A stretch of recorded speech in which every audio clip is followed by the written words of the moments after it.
Clap, clap, clap. That's what we do. Clap your hands when we're through. I literally have the Elmo Potty song stuck in my head. I swear to God. Like, today I think I've had it stuck in my head 20 times. Okay, clap and then let's have this conversation. I'm not talking about my Elmo Potty. Yeah, that's what people want to hear. 1, 2, 3.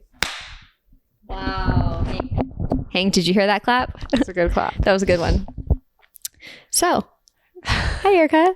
Hi. Okay, but this isn't going to go into someone's episode because that's really weird. But earlier I forgot that it was because, I have like weird song stuff. I had the Elmo Potty song stuck in my head, but I couldn't remember that it was the Elmo Potty song. And I was just using the theme song. For what? I don't know. We were in the mall. And this was just now. Yes. Oh, but it didn't hit me until just now that it was the Elmo Potty song. It's the wiping your hands, right? Drying your hands. That's what you do. Wipe your hands when you are through. And then dry your hand. Anyway, I didn't know what it was. And I'm like, why is this stuck in my head? And I thought it was a Miss Rachel thing. Oh, no. And then it just hit me like 10 seconds ago. That it's Elmo. Yeah, Elmo and that Potty. made me really sad. Okay. Anyway. That's the soundtrack to your life now? Yes. Yeah. Okay. So, should we share with everyone where we are? So we are in San Jose, California, and we took a airplane ride.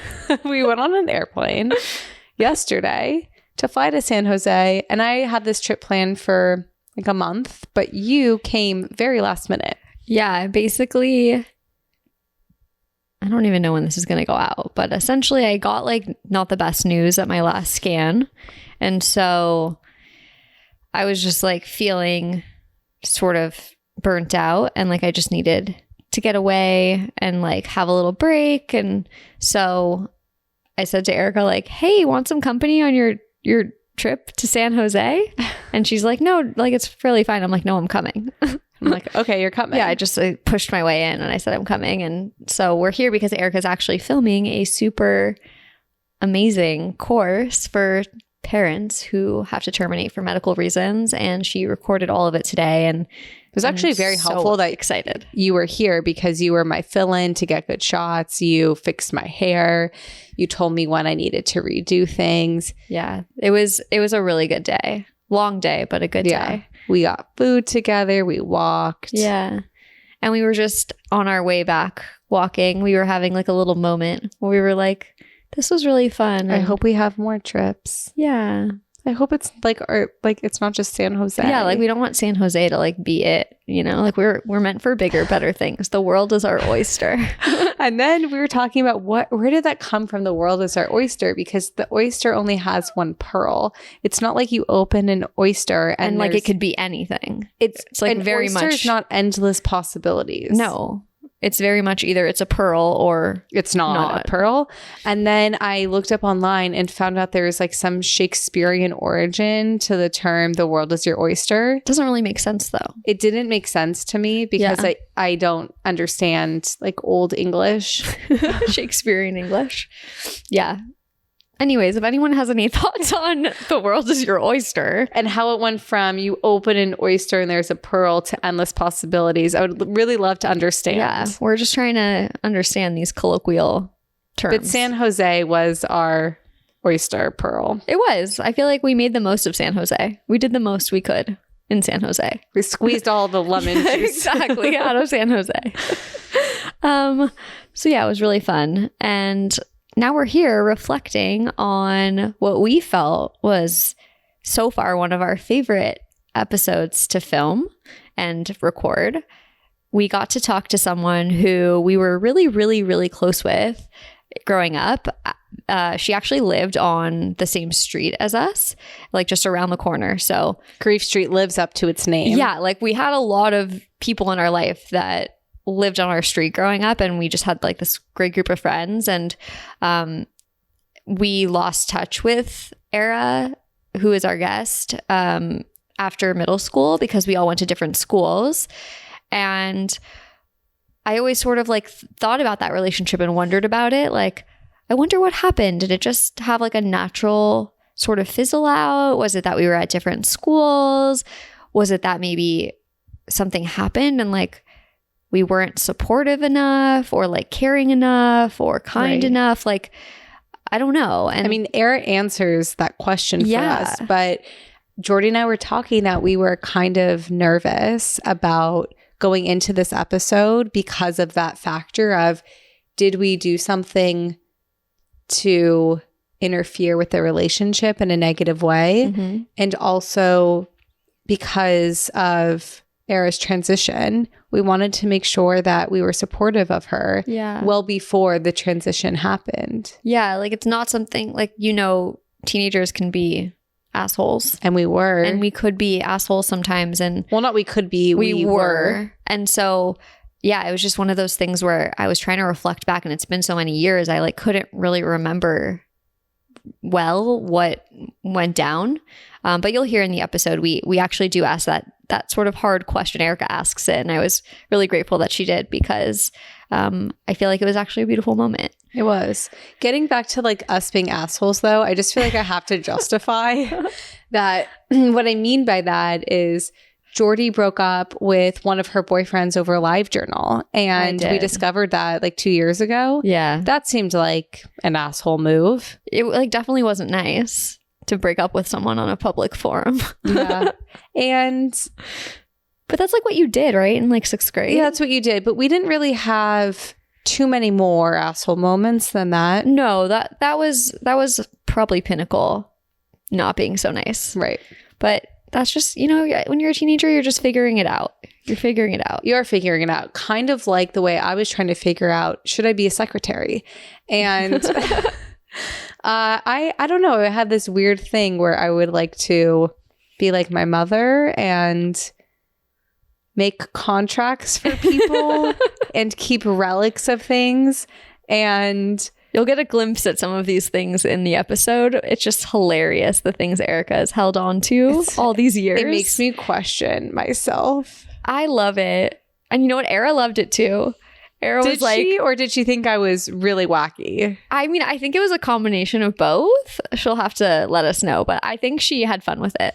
Yeah. I think it was a lot of fun. Okay, well, one relic that you will not see in this episode, but is maybe worth noting, is that I would make contracts for my friends and their boyfriends. And I still to this day have Jordy's contract with her first boyfriend in 4th grade. Yeah. And it said, you are now officially boyfriend and girlfriend. They signed. You will not like anyone else. Ever. They signed. Ever again. They signed. And like nobody asked Erica to make these contracts. I just want to be clear about that. Here's the thing. Why did you sign it?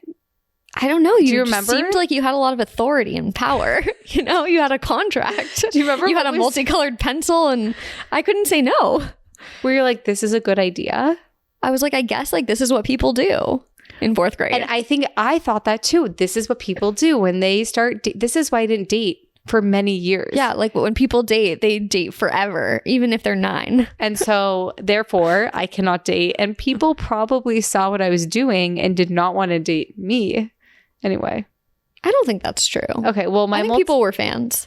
My multicolored pencil contracts. Maybe you'll get a picture soon. Yeah, we'll have to find a picture of one of those, because those were really funny. And yeah, you were just always like in the know, You just were always up in everyone's business. And you'll see that I was between Jordy and Era. And this is just a very sweet episode with many emotions. We laughed a lot.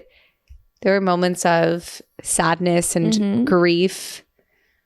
There were just a lot of complexities to things that I actually learned a lot as well. Yeah, I learned so much in this episode. I think Era has really been able to use her experience to not only help others who are going through transitions, but also in advocacy work for the trans community. I mean, she's living in Texas, which is, as we know, not the most friendly state to pretty much anyone. But we don't want to talk too much because we want to let you get into this episode. But please enjoy this episode with Era Steinfeld, a member of the trans community living in Austin, Texas, and our childhood friend doing really amazing work and providing a lot of community and support for those around her. Yeah. Enjoy.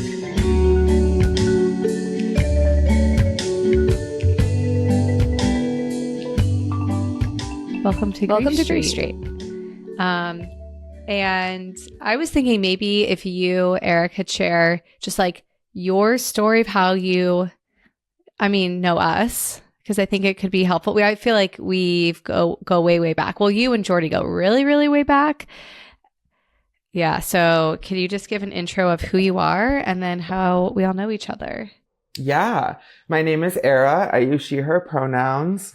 I currently live in Austin, Texas, where the humidity levels are rising very rapidly now that it is end of April. And yeah, I met Jordy in preschool and met Erica in middle school. And, we, for the majority of our lives at that age, all lived really close to each other. I live just like a block away from the two of you. And yeah, I'm happy to be here and like catch up and have all of the humans that we are now like meet each other in real time. I feel like it's so rare to meet childhood friends and then be able to reconnect years and years later. And it's just, I'm so grateful for that. Me too. And I was going to say, like, what an idyllic, like, neighborhood situation, you know, to like live in a neighborhood where there's like an elementary school right around the corner and then all the kids that you're friends with live in the same neighborhood. I mean, that was kind of a dream. And I feel like that's not a thing anymore. But maybe it is. But I just thought that was like the coolest way to grow up, was just like be able to walk to each other's houses and like, yeah, just so fun. Yeah, I feel like, I don't have kids and I live in an apartment, so it's just a very whole different setup that I have. But there is like our downstairs neighbors, there's like an older, I want to say maybe she's like 10 or 11. And she kind of like runs all of the kids in this apartment complex. So like there is the next generation of that happening. And it's really cute. And she like bosses them all around and makes them play her games. Oh and God, yes, we love her. Yeah, we love her. I don't know what her name is, but she's amazing. So it is happening. But that makes me so happy. Yeah, I feel like especially as a trans adult, a lot of the relationships that I had when I was younger sort of like either like the needle was taken off the record and then never put back on, or like some stuff went down or whatever it is. And so being able to reconnect with y'all and like, I don't know, just like see y'all's journey on social media and have you see my journey on social media and have that as a way to be like, okay, we still know what's going on, but we haven't like connected. I know. I feel like I've been watching and like cheerleading you on from the sidelines. Aww. And I always am so happy when I see things about you. And I have so many, when I think of my childhood, you're just such an important player in that. Aww. Like you're just, I have this one really funny memory of, I think you probably instilled my love for hot Cheetos, which is like a lot to say. Because I'm still obsessed. I think I remember like your sister really loved them, right, Era? Yeah, my sister was obsessed, and I think like she made me obsessed. But yeah, and you made Erica obsessed. Yeah, my sister's Facebook profile picture for forever was like her in a bathtub with all of her clothes on, just like covered in bags of hot Cheetos. Oh, that's like really my dream. And I remember, I think this was you. You used to microwave an empty bag of hot Cheetos and make them mini-sized. What? No. Okay, well, this is a memory I have. And you can, okay, I'm gonna prove it somehow. They're who let us do that? Microwave an empty bag of hot Cheetos? Okay, and then it makes it micro-sized. Oh my gosh. You know what? I like have a it vague memory. Like it's like a shrinky dink. Or whatever those things were called. I definitely remember doing shrinky dinks, but not with hot food. Cheeto. Okay, well, none of the hot Cheetos were in there. And then I remember it was Passover and you had to put all the hot Cheetos away. Oh, yeah. And that was like a really sad week. So yeah, Passover, like growing up, I mean, it still does because that's how time works. It like usually falls around my birthday. And so there were birthdays growing up where like, you know, when we're in elementary school and I guess part of middle school, it's like, well, let's bring cupcakes for the class or like whatever. Right. But I would have to bring the coconut macaroons. So sad. And like, and I hated those. And I don't know if I hated them because I couldn't have cupcakes or if I didn't like the taste of them, but the like, it's scarred for me in my childhood. And I remember one year having to bring like lollipops. So I was like, no macaroons. And my mom was like, okay, what about Tootsie Rolls? And I was like, shout out to your mom for getting creative or like really at least trying. Now we have all the like gluten-free and like there would be so many options today. But back then in the 90s, slim pickings. Yeah. Not a lot of allergen-free foods. Yeah, exactly. Everything had carbs in it. So exactly. It wasn't an option. I wanted to touch on something that you said really quickly. You said like you feel like some of the relationships that you've had in your life, it's like the pin has been like taken off the record. And sometimes it gets put back on and sometimes it doesn't. And I'm curious if you can tell us a little bit more about what those kinds of relationships look like on both ends of the spectrum. Yeah, totally. So, I think a part of this is just like entering different life phases and things, but the person that I was up and through like the end of undergraduate at Berkeley, like, and the person who was like going through all of those early stages of transition and starting out socially transitioning, a lot of that is sort of like moving away, or at least for me, it was a conscious moving away from, but not necessarily knowing what I was going towards.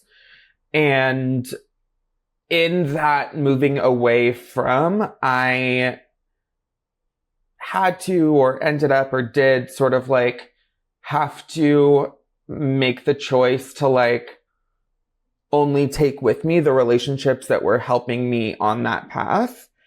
And if people weren't down for that, then I wasn't down for that.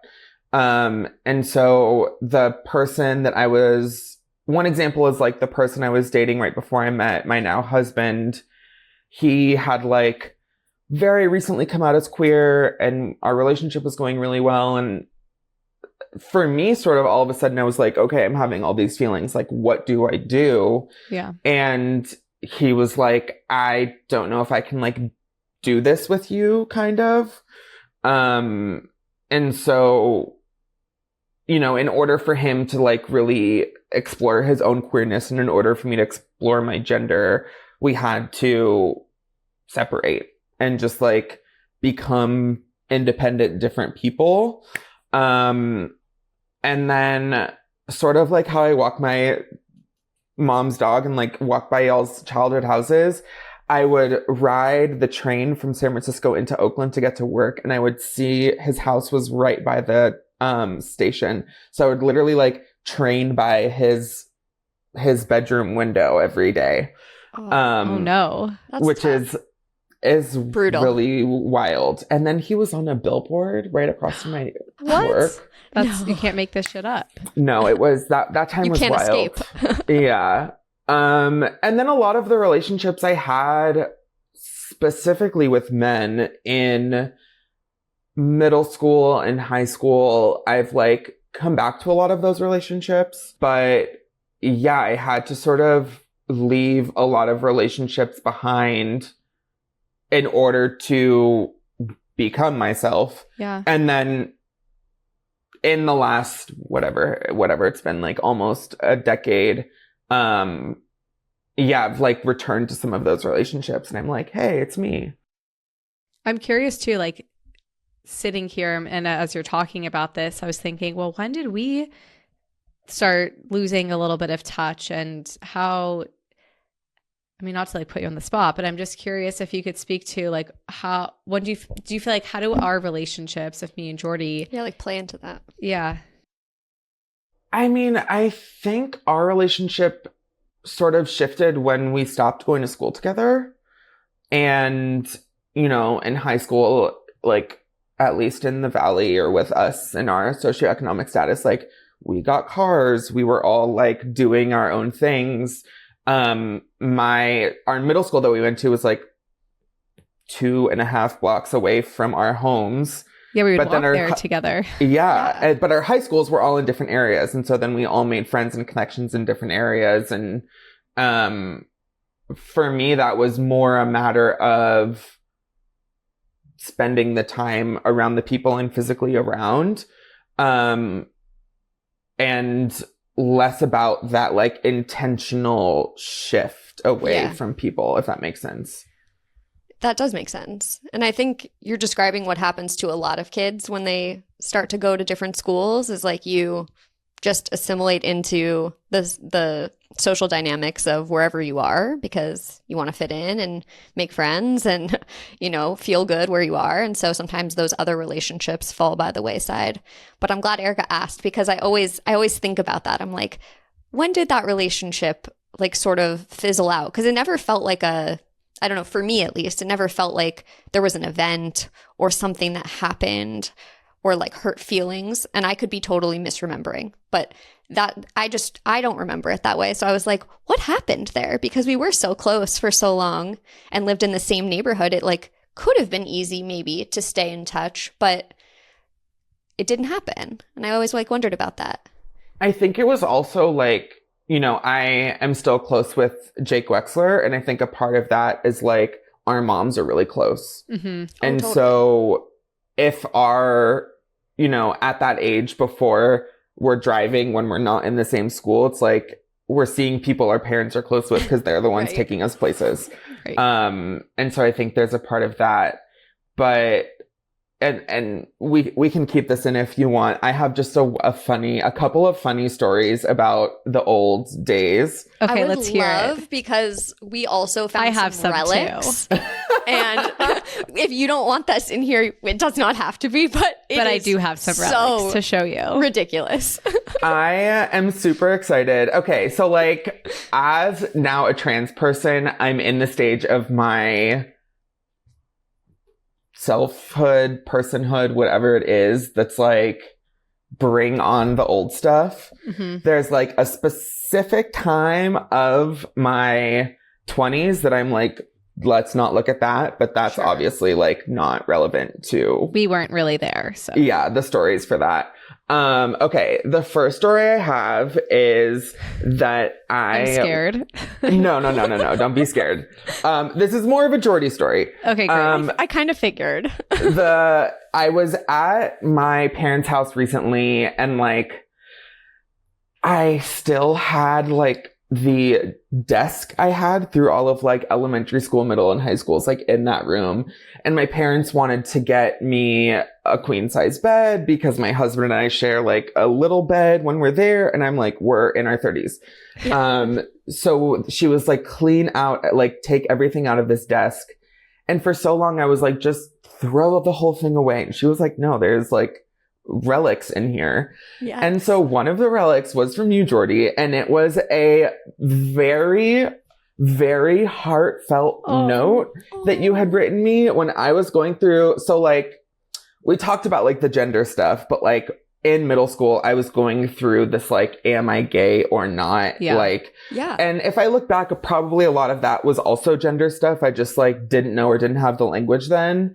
Sure. And it wasn't talked about the way it is today. No, not at all. Slightest. But like looking back, I'm like, all my friends were girls and like, I don't know, there's For signals. sure.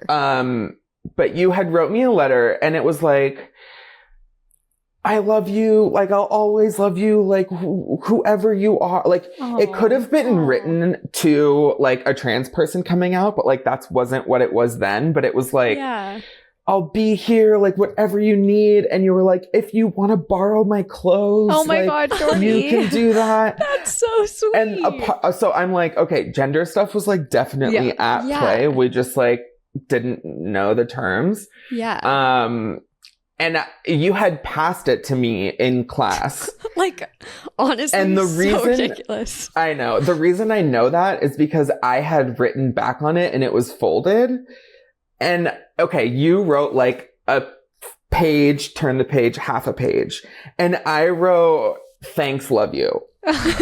like totally ignored Well, I was it. probably like fully pressing on stuff that you were like, what is happening? I'm not ready to touch that yet. I don't even know. I don't even know.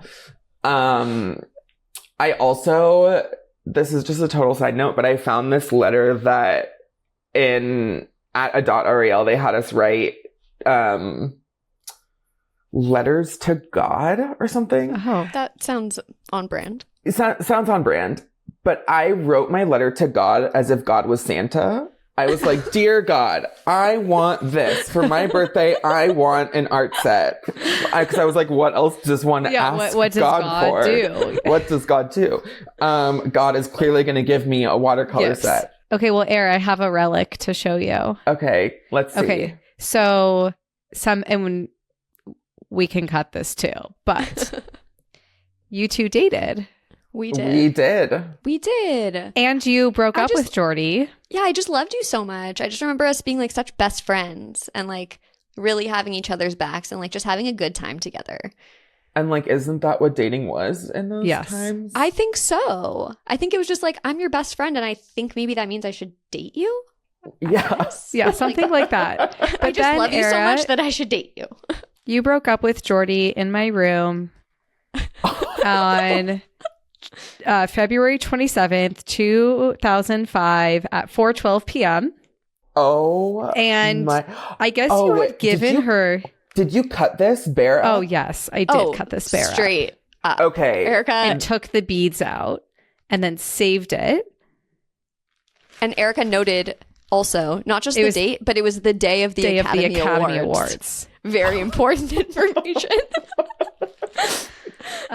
You gave this to Jordy on Valentine's Day, this little beanie baby, and then 2 weeks later broke up with her, and I told Jordy to rip the head off the beanie baby, and then I kept it for some weird like reason. A weirdo. And I think one of you, it was probably you, Erica, were like, just so you know, Jordy ripped the head off of the bear or something. Like, before you held up the thing, I was like, oh, there's a beheaded teddy bear in this bag. Like, that triggered that memory for me. Oh my gosh, this says so much about me. Like, who am I to be keeping shit like this? Well, I think it's just funny because when we went to go like look in the memories box, it was like at the very top of the box. Like, you've held on to this for like so many years. You know, like every so often you go through your stuff and you're like, I can probably part with this. Yeah, but, like you never every time had that you move. thought. Yeah. I feel very connected to this beheaded beanie baby, but and then there were memories of kindergarten that we all made recipes, and we have a recipe book, and yours actually was like a real recipe. Yeah, like, super impressive for a 5-year-old. Yeah, like you made French toast with out of challah. Yeah. Oh, okay. That sounds like my but dad you gave, really like, explicit, got in there. You like gave like explicit directions on like fry each side for 5 minutes and like whatever. And then there's Erica's, which I'll let her share what she made. It included 100 heads of romaine lettuce and only served 2 people. Yeah. That is so funny. Oh my God. I know. Some of the things are just hilarious. We had to like do a little blast from the past. Of course. How could we not? How could we not? It's so funny. I guess like transitioning out of relic days is, I mean, you spoke a little bit to this around how relationships have changed, but I also just wanted to know, like, okay, so you're living in Texas, and I'm just curious how it is as a trans woman living in Texas, and any like grief around your identity and being in a state that is terrible to human rights. Yeah. That's a really good question. And I get this question like almost all the time. I work for like a national queer public health organization. And I'm the only person in Texas who works for the organization. And so we're always like, oh, how's it in? People are like in Mississippi and Alabama. And I'm like, oh, Texas is similar to those places. Yeah. So there's been a trajectory. I've been here for almost 5 years. And in that 5 years, trans issues, both like at the state and national levels have kind of like exploded into the consciousness of people who hate trans people. And there was a little bit of a sweet spot where there was like positive messages around trans visibility before all of this like really violent anti-trans stuff started coming up. And it was the like, I think like 1 or 2 years before Trump was elected, there was like, ooh, we get to like be out and like not have to worry too much. And then of course Trump was elected and like really all of that started to change. The feelings I have around it definitely come in waves. And Texas is one of those states that has a legislative cycle every other year. So like 2024, it's like a quiet year for state politics. Last year was really wild. They passed a anti-trans youth healthcare bill. There was like anti-DEI bills that were passed. There was like books that were banned. It just like really going back to the Stone Ages. And then at the local level, it's so funny. I'm published in an amicus brief or quoted in an amicus brief that was filed today, to sue the state of Texas against the implementation of the drag ban. And I talked about how I believe the drag ban is really just a way to police trans people in public, because there's a lot of like very old, like 19th, 20th century stuff around like articles of clothing matching your sex assigned at birth. And, you know, aside from drag entertainers, that like really has implications for trans people. For sure. And so there is definitely a lot of grief. And living in Austin is interesting because we're in a very blue bubble. Right. Yeah. But on my way out to all the shows I do, I have to literally pass the Capitol to get there. Wow. And so I'm like driving by that building all the time. And then I'm in these like little pockets that are queer havens in these like nightlife venues. Right. And you have like the so- backdrop of hate around you in order to get to these safe havens. Yeah. Which is just it's so interesting. It's so different than I've ever experienced before.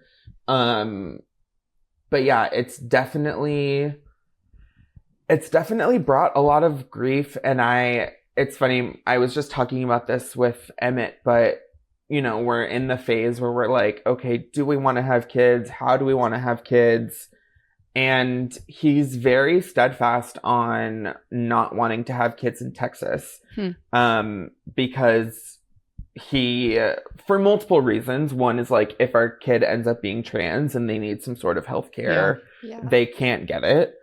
And he's also, you know, we know that in this next legislative cycle in Texas next year, they are going to try and eliminate trans healthcare rights for adults. And that's already happening on some levels in Texas with Medicaid. But then he also has concerns around, or we both have concerns around the state taking kids away from trans parents. Oh my gosh. Because they're already trying to qualify parents who provide healthcare for their trans kids as child abusers. And so yeah, there's that's just so insane. There's tons of levels to this, and it's all bad. And I don't know that I like want to be in Texas forever, but the idea of leaving Texas before we want to, because we might need to, is really hard. And like, it just, aside from the state politics, like Texas is such a beautiful place.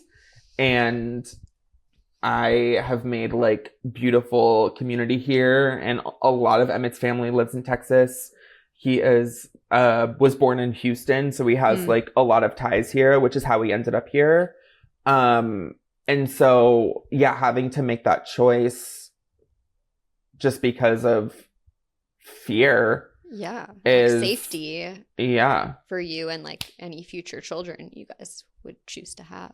Yeah. Well, there's so many layers to it because, Yeah. as you were saying, like going through the process of transitioning, you also lost relationships. And then there was like the grief on the like interpersonal level, like the individual level. And then there's the societal grief that's placed on you, which is just so terrible when you say all those things out loud. Just adds so many layers and complexities that it's just so sad. Yeah, it's like there's this whole other set of like fears and like obstacles that you have to overcome just to like be in the same stage of life as your peers. Like family planning. It's like, do we want to or do we not want to? Financial reasons, this reason, you know, it's like you have so many reasons and things to consider, and that does feel really heavy. Yeah, and I think a lot of my like coming into adulthood was very delayed because I went through a lot of experiences, both like mentally and then like biochemically. So like as I was starting hormones, I was going through like puberty, menopause, and pregnancy at Wow. a biochemical level, kind of like all at once, all the time. And a lot of that, I was like, oh, this must have been how puberty felt when I was in middle school. And like trans people, we talk about like our second puberty usually happening like in our 20s at some point, but you know, then it also the gradual shift in hormones and just like the transitions we have to go through both like externally and internally often like are mirror experiences that folks have in adolescence. And so Yeah. a lot of it is sort of like coming into myself like while everyone else is going through like career moves and family planning and like all those things, I was kind of like, who am I? Yeah. So it just like is a whole different set of circumstances. Yeah, I'm wondering what that was like for you at that time when you saw maybe other, like your peers going through different life stages. Like, what was that like for you? It was, I mean, the most close person to me that I sort of watched go through that in like a sort of normative way was my sister. And her story was also pretty unique because she met her now husband when she was 18. Wow. Which I can't imagine like the person I was at 18. Yeah. And what all that was like. Yeah. But yeah, it's just, you know, it's hard not to do comparison stuff. Yeah. But yeah, it's just a totally different set of circumstances. And I, you know, also now like a lot of trans folks are going through that process younger because there's language, because there's examples and role models and all of those things. And so, you know, Emmett and I have a cousin who is trans and she lives in Texas and she's 17 and she just like had to go to New York to get medication. Oh my gosh. Wow. And she's, I believe, turning 18 next year. So she's like almost out of the legal ramifications of the law. But yeah, she's going through transition now in a very like beautiful way, and it reminds me of the transition I went through, but she's going through it actually in adolescence. Right. And It's so, like aligned with that timing. Right. And I've already seen her sort of start to sink her teeth back into like her passions and her interests and all of that stuff that took me so long to develop because I had that part of my life happen much later. Do you mind telling us a little bit more about that piece? Like the having to shift away from passions and things that you really love doing to sort of focus all in on becoming who you truly are? Yeah, a lot of it was just like public life is not set up to accommodate people going through gender transition. Like having to go to the bathroom in public and, Yeah. just Yeah. leaving the house, all of these things that I now am privileged enough to be able to take for granted. But when when I think back on it, or when I hear people's experiences who are more visibly gender nonconforming, remembering my own experiences with like walking out of a bathroom and then someone walking into the bathroom and then looking at the sign, looking at me and not saying anything, but I know they're thinking, was this person in the right place or am I in the right place? We can't both be in the right place. The like tiny microaggressions. Yeah. And like going through that in the Bay Area in California where like, I was on public transportation a lot and just like dealing with people a lot and experiencing a lot of my own, going through like processing a lot of like prior traumas and histories and all of this stuff. While going through that, I was just like, I need to know that I'm in a physically safe space. And so I spent a lot of time like either with queer and trans people in queer and trans spaces or in my house, which was at the time all queer and trans people living with us. Yeah. And so, it was a lot of like going into my shell or going into my cocoon to like then be able to come back out and like hit the ground running. But during that time, I was also in grad school, and that was horrible. I got dead named at my graduation ceremony at grad school at San Francisco State University. Wow. I would have like to in a city that's so progressive. Yeah. I still have no words to describe like how that could have happened. That just feels like very dehumanizing. Yeah, and then like the bathroom situation on campus, and then dealing with being usually in the education courses I was in, usually being the only like out trans person sort of speaking to these things, when I can't speak for all trans people or all trans experiences or the experiences all trans people have in education settings.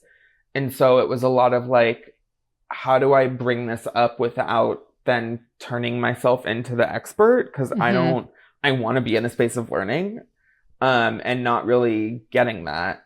And then... Right, because you got your master's in, was it public health? So I got my master's in education, which is, I don't know that I would have repeated that process. Honestly, I was like, I want an MA next to my name for better career opportunities, and so more people take me as a trans person seriously. Yeah. But I was like, I do not want to take the GRE. I do not want to take statistics courses. I was like, here's a list of no's. Yeah. What are my programs? options? Yeah, exactly. So education is where I ended up. But yeah, it was a lot of that time was like trying to keep myself as like physically and emotionally like safe and secure as possible, which meant sometimes like calling out sick from work a lot. Yeah. Trying to like drive myself places that I normally would have taken the bus to. Yeah. Just so I'm like in my own zone more. Which I'm sure there's a lot of grief around that too. But also one thing you just said was you wanted to get a master's degree. So you had an MA, so people took you more seriously. Yeah. So something that happens with trans people is that for people who medically transition, we often go through a phase of like being really androgynous, which to the outside world can often look like sort of someone being younger than they actually are. And a lot of people who go through gender transition end up, you know, going through a second puberty publicly when they're in their 20s or 30s, but their voice might crack, or they might have like, you know, grow little chest buds, or just like have certain characteristics that resemble someone who's going through puberty 1 in teenagehood. Got it. But then they're in their 20s and 30s. And so I was very much feeling like, you know, I had been working in education and health settings for a while, but not feeling like I had the respect to like level that up at all. And so, yeah, the master's, I mean, and it's been really helpful up through my career today to have that. But it's just like kind of shocking to say, right? Like, you had to go through years of postgraduate education to be taken seriously. Like, that's so wild to me. Right. And it's not like the kind of thing where you need the specific credential to do that type of job. Like, you know, Erica, in order to be a clinical psychologist, she needs to have that PhD, right? It's like you're doing it so that you can like set yourself up for success. And that's really intense, especially because like I'm sure that a lot of people don't have access to be able to go do that.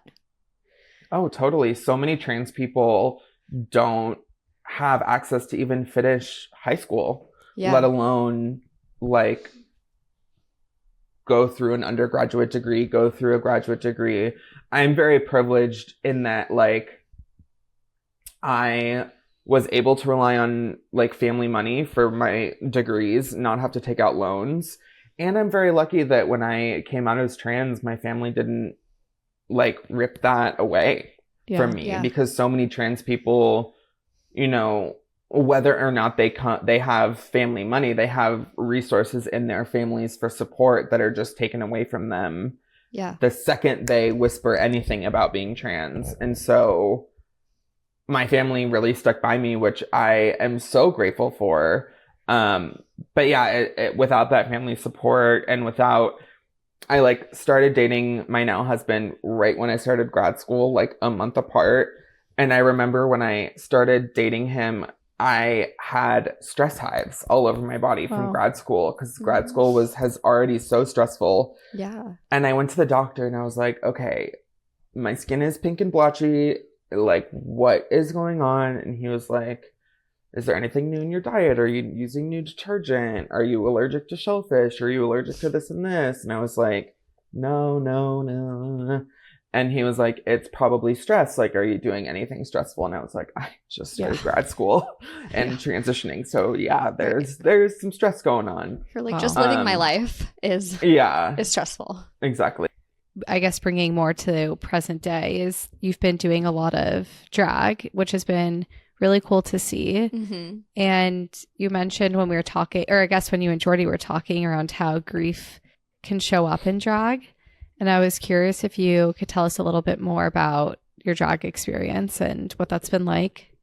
Yeah, totally. So it's so interesting because so many people start drag on their birthdays or on Halloween or New Year's or like these big joyous, happy celebrations. But my first ever paid drag gig where I was like on a lineup at a bar was a memorial. Wow. And so around the time I started grad school, through friends, I met my first drag mother, and she was a non-binary person who was also in graduate school who also did drag. And before I transitioned, I kind of thought like mostly around the RuPaul's Drag Race phenomenon was like, oh, drag is a thing that like cis men do, and I'm not that, so this isn't for me. And then was introduced to this like non-binary academic drag queen. Yeah. Her name is Dr. Aquaria Victoria, which is the scientific name for the glow-in-the-dark jellyfish. I love that. And yeah, she was like an integrative biologist. And shortly before she passed away, she ended up passing away by suicide. She had wrote me a note in a book written by a trans poet and was like, I can't wait to be your drag mom and like all of this stuff, and gave it to me for Christmas. And then, yeah, a couple months later, my first like gig was at her memorial service at a bar. And I just remember like the grief of losing someone like that. And I had experienced loss like that in college too. And that type of loss was very traumatic for me. So I was like going through a lot of like, this is the only person I know who mirrors my experiences in certain ways. And so I like need this person, but I don't have this person. And so drag was my way of connecting with them and like feeling their support and their strength. But they never got to see me perform. And they never really got to see me in drag. So drag for me was really born out of processing grief and feeling very like my early drag was very, I guess what one considered now like alternative drag, or like had a lot of like horror themes and a lot of like sort of like monstrous alternative pieces to it, because I was really feeling like every time I stepped in public I was like messing with the whole world, which like as trans people is one of the coolest parts of being trans, is we get to mess with everything. But when you're going through it acutely, it like really sucks. Very different. And so yeah, my early drag was very focused on processing through all of those emotions. And then after having my facial surgery and then my breast augmentation, I was like, wait, I get to experience joy? Like, it took me a long time to really get there.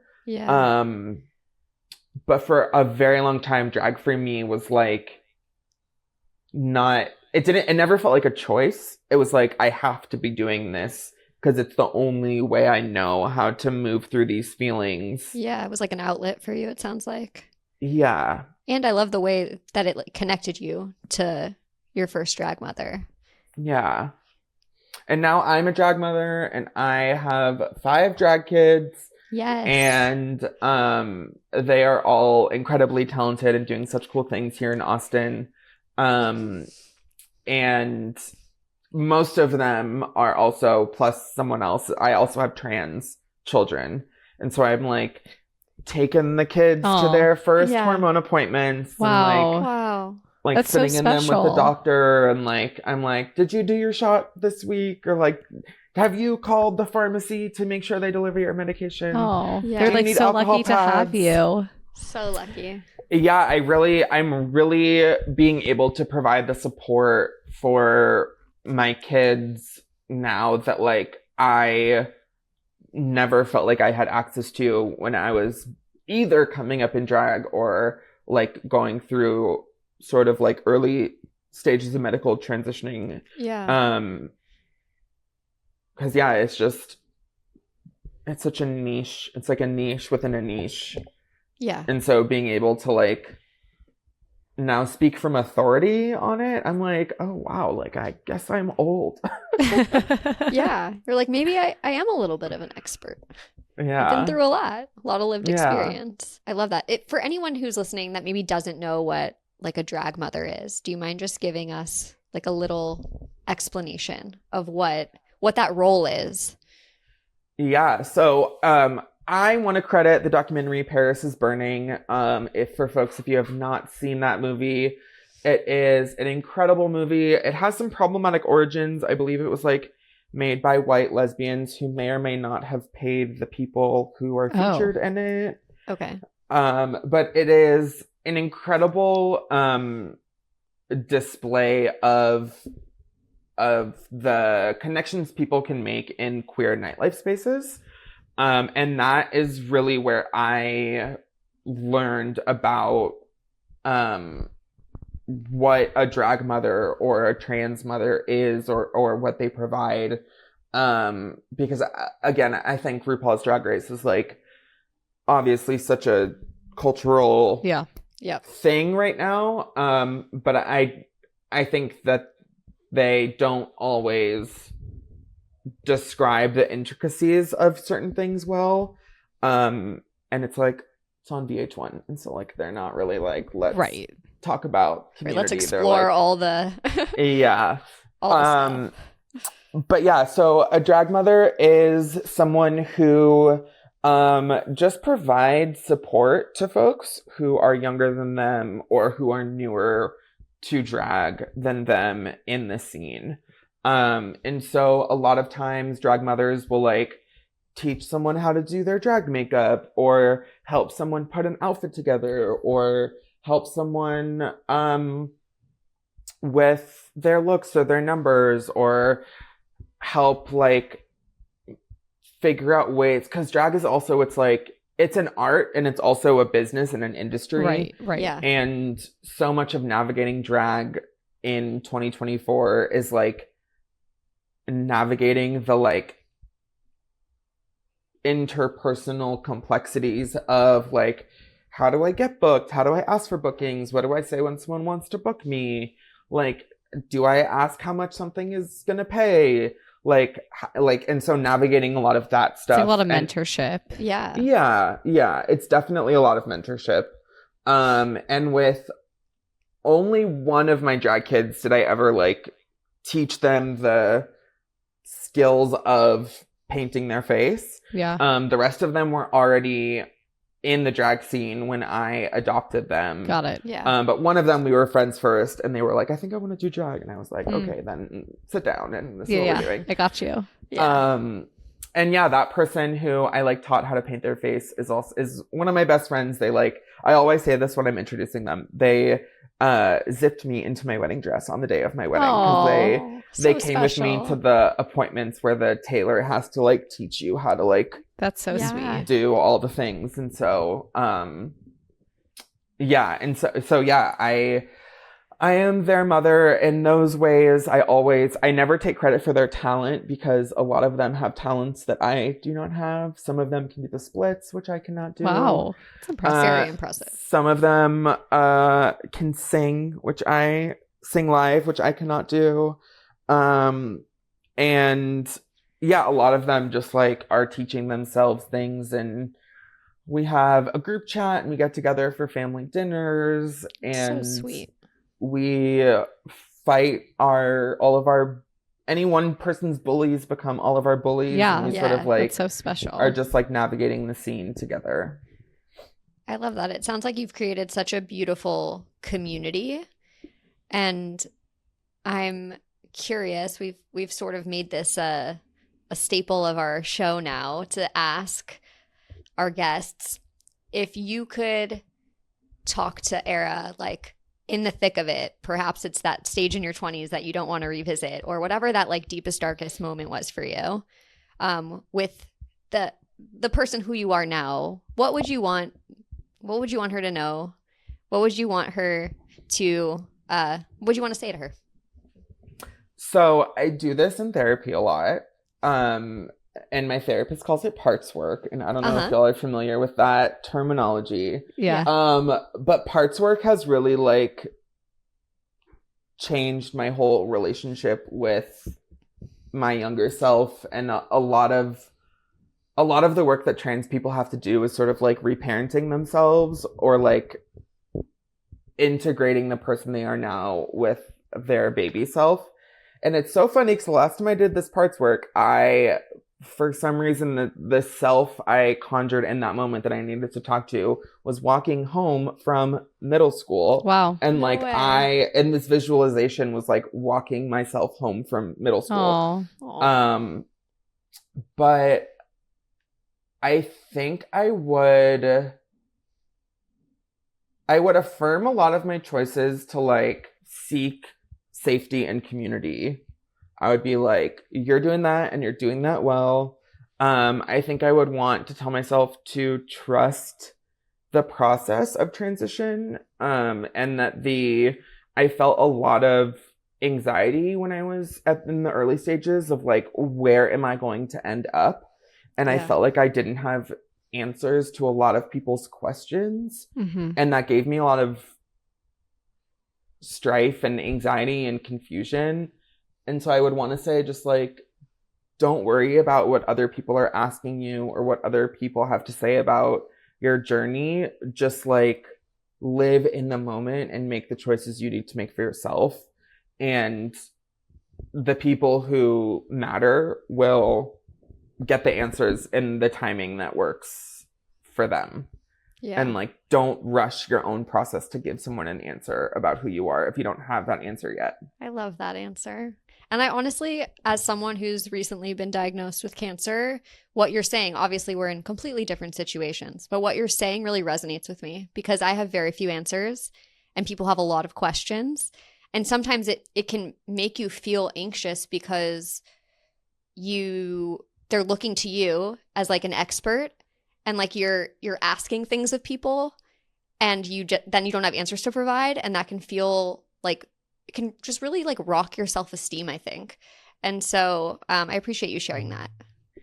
Yeah, I mean, I think the similarities are definitely there. And I mean, I think the biggest one is like, you're going through a new sense of selfhood and people are like, tell me about it. And you're like, I'm so much in it. I don't know what to say. Totally. And yeah, I think like socioculturally, we like don't know how to interact with people who are going through a new phase of life, no matter what that phase is. And so, yeah, I appreciate that. Yeah, of course. And I have one other question.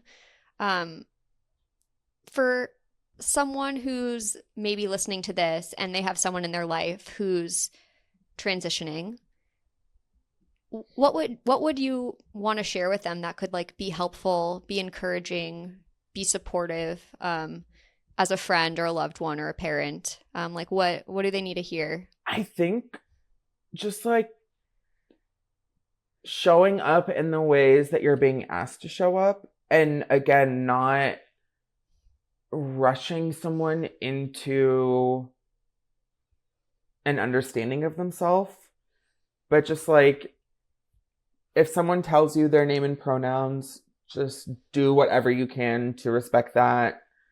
Do some of your own learning. There are tons of books and like web articles about this, about just like how to respond respectfully and lovingly to someone who's coming out as trans. Yeah. I always say, like, if someone's coming out to you as trans, you should see it as a sign of trust, that they like trust you with that information. Yeah. And acknowledge that it is a really brave thing to do. So try and like, thank that person for being vulnerable, because it's a super vulnerable conversation, especially in those early years. And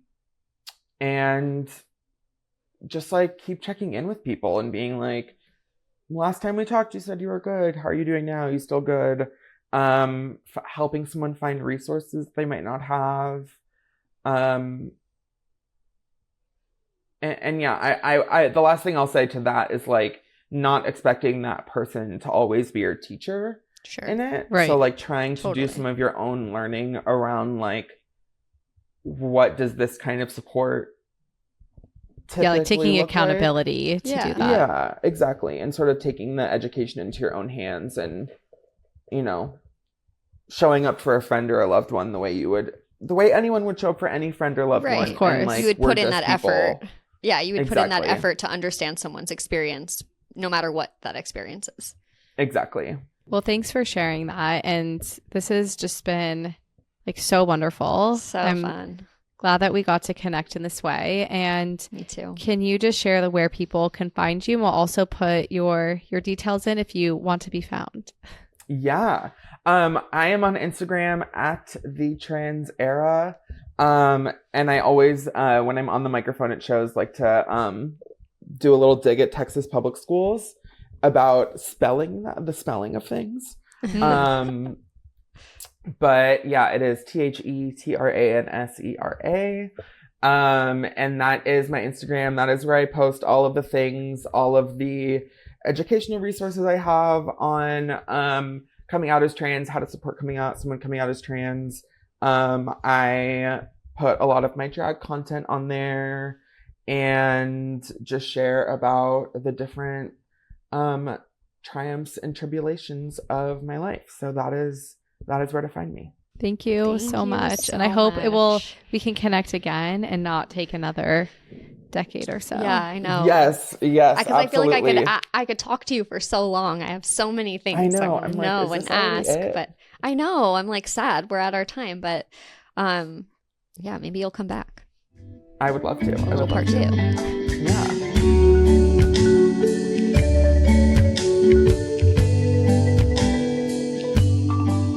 This part always feels the most transition awkward. is like the most awkward after.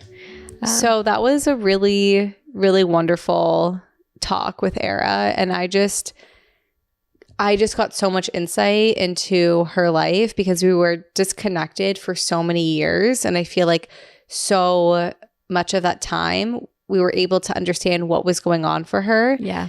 And I was just feeling all of the different feels around our relationship with her, how we got disconnected, to know that like it was so sweet when she said that she found that letter that you wrote.